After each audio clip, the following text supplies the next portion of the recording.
great to see you. I missed you.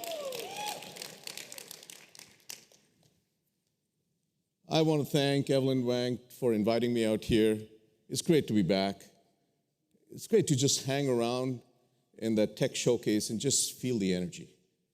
This is amazing. I'm going to tell you a little bit about the biggest challenge and the opportunity of the 21st century that you are embarking on. But since I was the founding director, I should say a little bit about what happened in the past. In fact, I was going through all my presentations that I made in the first 3 of the ARPA-E Summits.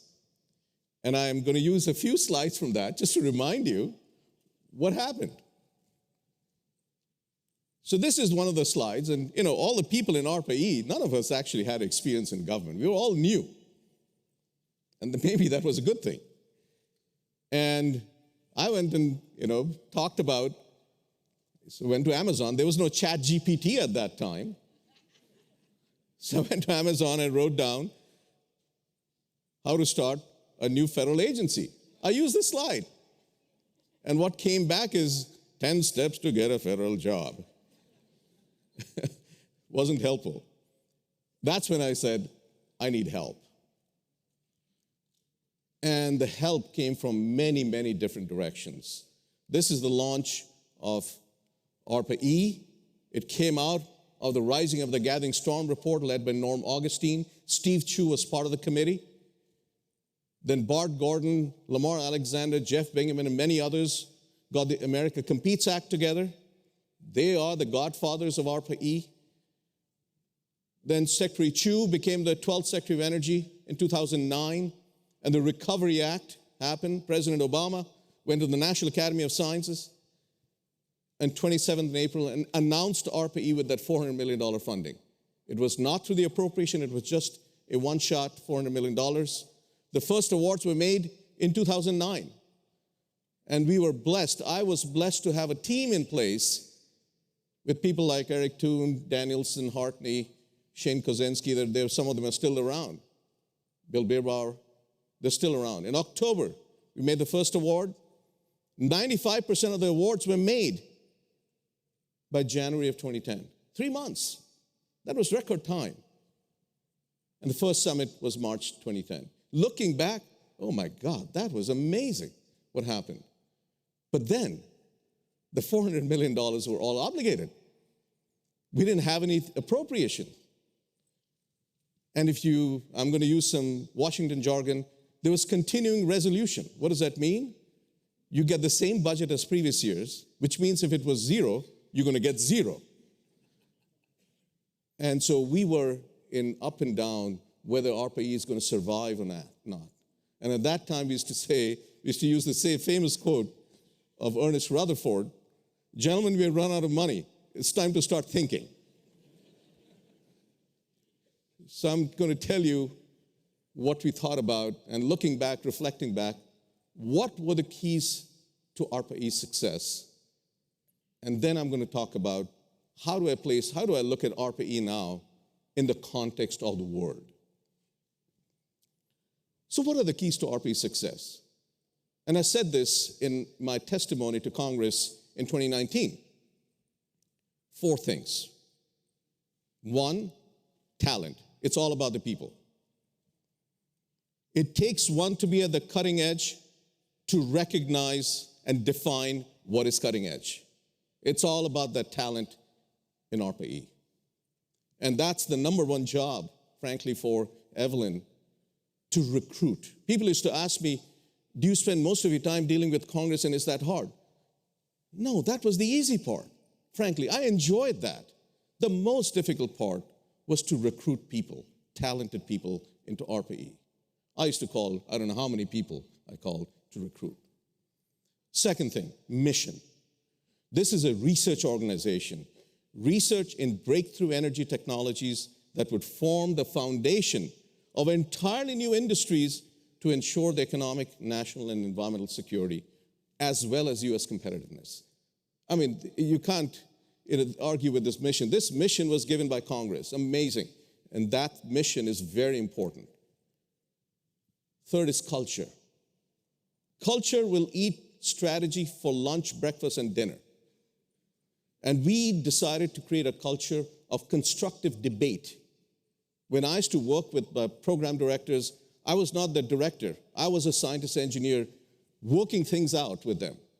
The constructive debate, extremely important so that you get to a better outcome than single thinking. Empowerment, accountability. If you hire good people, you can't tell them what to do.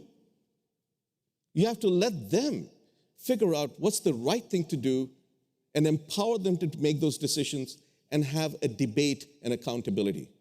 Empowerment, accountability.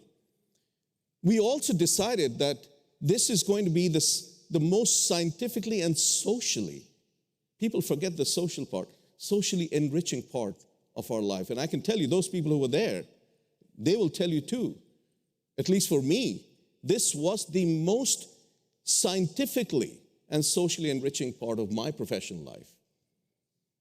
Financial integrity. We are stewards of the taxpayer dollars. Financial integrity and stewardship of those dollars.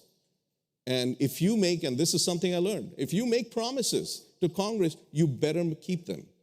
That's when you get trust between the Congress and the executive branch. And excellence as a habit. We decided to do this, and whatever we do, we're going to do it well. That's a habit. It's not an afterthought. Finally, community. That's all of you. That's why we decided to create an ARPA-E Summit. It was actually a recommendation, a suggestion by Bart Gordon and Steve Israel. And we had the support, and I can't tell you, the support of Steve Chu was absolutely critical. There would be no ARPA-E without Stephen Chu. The ARPA-E Summit, the workshops that the PDs have, the active program management, that's part of developing a community. And of course, Congress. These are the 4 keys to ARPA-E's success. And I'm going to now tell you, where is ARPA-E today in the context of what's going on in the world? This is the world population over a million years. It took 1 million years to grow the world population to 300 million. Today it takes 13 years to add 1 billion. This is not an exponential increase. This is a super exponential. The earth, the world, has never seen anything like this before. It's going to saturate to about 11 billion people with an error bar, uncertainty of 1 billion. That's 3 times the US population. Okay, so that's the world we're entering. I call this the human tsunami. The other is the human consumption tsunami. And I'm putting this in terms of GDP because people are producing this, someone is consuming. And there's a GDP per capita, which is exponential. You multiply that with population, it's an ultra super exponential. This is the human consumption tsunami. And somehow we have pegged our success to this concept of we got to grow GDP. Now, that has improved the quality of life. We cannot go backward. But to produce these things, you need energy. And I called it the energy consumption tsunami. And I'm not even putting 1 million years, 1,000 years. It's just 4 generations of my family. I was born in the 1960s. My children were born in the 1990s. My parents were in the 1920s and 30s. My grandparents at the turn of the century. In 4 generations, the world has completely changed. And now we're 80% primary energy is fossil energy. And it should not be a surprise. Then there's a carbon dioxide tsunami. You can go on, plastic tsunami, water tsunami, and so on and so forth. That's the world we are entering today. I'm a professor, so here's a pop quiz. No grading, all pass, no pass. I'm going to have 5 numbers, and I want you to think of what they mean. Okay? I'm going to walk you through.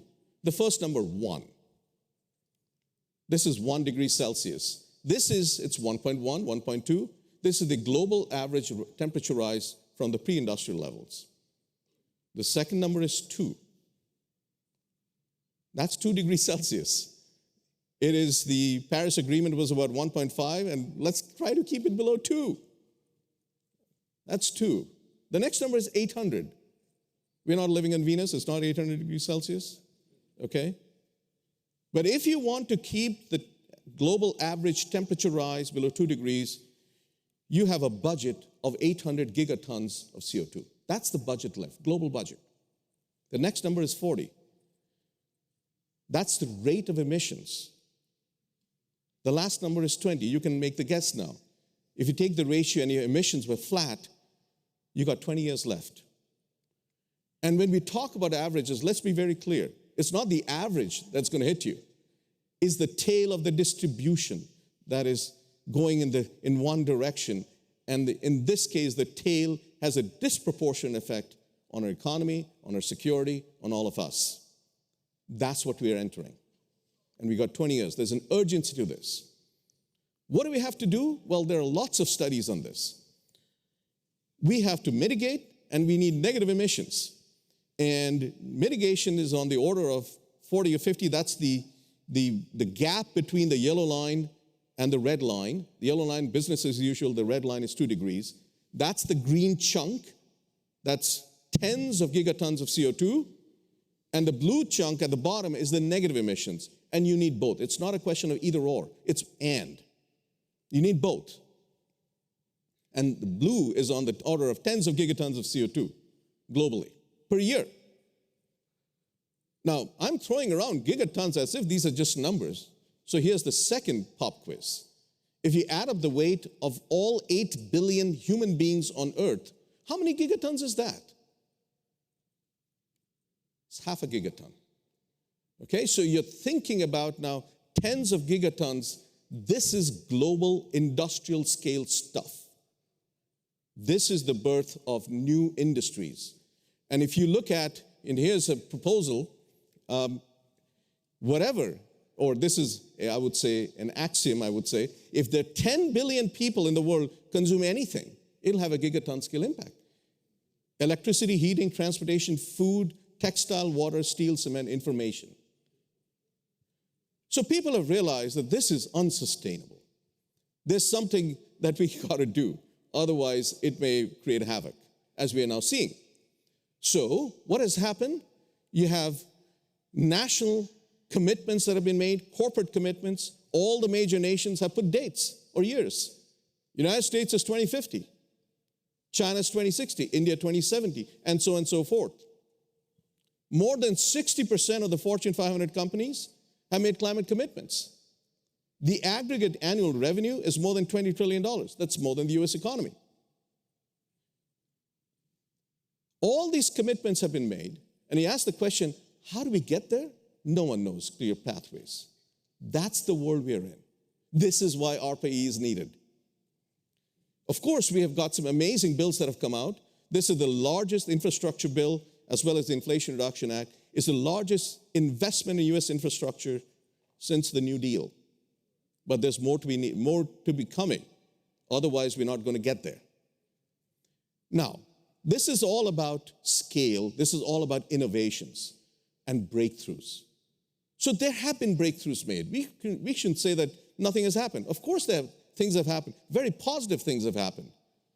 The breakthroughs that have happened at scale, unconventional gas, let's not forget that. Without that, we will not be away from coal. Renewable electricity for the first time in history, human history, at this scale, it is the cheapest way to produce electricity. Of course, we know about transportation, and let's not forget LEDs. Most of the energy consumption in buildings is not from lighting anymore, it's heating and cooling. And that's because the innovations of LED that's come down in cost. So this is what is out there. These are existent proof that it can be done. But if you ask the question, is this enough for addressing the problem that I just talked about? The answer is no, we need much more. What more do we need? I'm not going through the list, but certainly let me highlight the scales. Multi-day grid-scale storage, we all know we need that. It has to be in the order of $10 a kilowatt hour, a tenth of the cost of lithium-ion batteries, at the 100 terawatt hour scale. Once you take 100 terawatt hour, your options of what you use and what problem to solve is a different one than what you may be imagining now. You can go down the list of nuclear, refrigerants, zero net energy building, zero net cost, hydrogen, the hydrogen earthshot, $1 a kilogram by 2030, But let's not forget the scale. At 100 million tons of hydrogen per year, you put the scale and you realize that some of the things that we may be thinking may not scale to that scale. You need options then. And of course, decarbonizing food and agriculture and a massive program of carbon management on the order of gigatons of CO2 or methane equivalents or CO2 equivalents, so methane and N2O at scale. If you take each of these problems and ask the question, what are we talking about? I would propose that we are at the cusp of a multiple $trillion per year new industries in the next 20 years. That's what we have. That's the opportunity. And that's the opportunity you all have. Now, if they are the historical context, this is a slide I used in one of the previous ARPA-E summits. The pace and scale of innovation. You ask the question, what happened in the last century? Well, this is what happened. We got agricultural revolution, green revolution, airplanes, vaccination, electrification, all of this happened. Each one of them is about $1 trillion per year industry. And it has really transformed human life on Earth. Imagine all of this to happen in the next 20 years. That's what we're talking about. What's the role of ARPA-E? It's innovation at speed and scale. And we always thought about ARPA-E not in terms of TRL levels, believe me, but in terms of learning curves. This is an existing sustained innovation. You got an engine, you got wheels, you got a car, Ford in a Model T, and you could improve the engine, improve the wheels, improve the seats, improve safety, and that's today's car, gasoline car. And that's sustained innovation, existing technology. ARPA-E's role is different. ARPA-E's role is to do that, is to create entirely new learning curves, to completely change the paradigm of what transportation is. And as a result, there'll be new supply chains, new approaches, new markets, and that is the disruptive innovation of new technology. Now, as a nation, you need both. Fortunately, DOE has both, so that you don't get surprises coming from outside the United States. That's the whole idea out here. Now, the question really is, how do we do it faster? How do we get this technology we develop faster? And let me offer you something that, reflecting on ARPA-E and beyond, is something that I think we all agree on, is that if you look at the journey beyond ARPA-E, ARPA-E's role is to do the research for the proof of concept of this brilliant idea you have, and some of the ideas work, some of them don't work. That's okay. But then there's a journey beyond something proof of concept. There's a proof of scalability, supply chains, manufacturing, infrastructure, regulatory barriers, policy levers, access to low-cost capital and markets. And there are policy influences, there's capital requirements from different sources at different stages. And we think it's a linear process. Don't think of this as a linear process, but it is very important to take a view backwards to see if you are at scale, work backwards to see what problem do you really need to solve so that if you are successful in solving, it can go fast. It doesn't go through a Brownian motion, but rather on an interstate highway. That's what we need. Let me give you an example from history of the scaling process.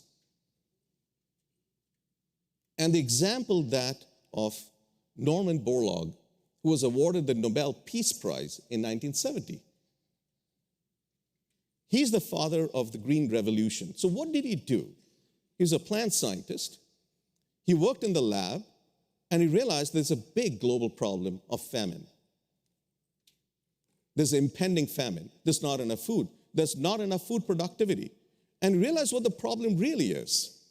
The wheat that was being grown were too tall, and they would drop down with winds and all that, and then the productivity would go down. So what did he do? He didn't invent wheat. He went to the lab to tweak it because he was thinking about scale. He tweaked it to make it disease-resistant and dwarf strain of wheat that would not fall down and would support heavier kernels. The food productivity went up 3.5 times. He did not stop in the lab. He went to Mexico to demonstrate it and iterated on it. And then he went to India and Pakistan, and that created the Green Revolution. So why am I saying this? I'm saying this because I would not be here if it was not for Norman Borlaug and his innovation. So let me end by asking you some questions. The first is a statement. You are taking on the biggest challenge and opportunity of the 21st century. You are today's Norman Borlaugs. They're here in this room. ARPA-E's job is to find you and help you succeed. The question you have to ask is, what will your contribution to the world be to the world, so that someone would come up and say that it was because of XYZ that I'm here. Thank you.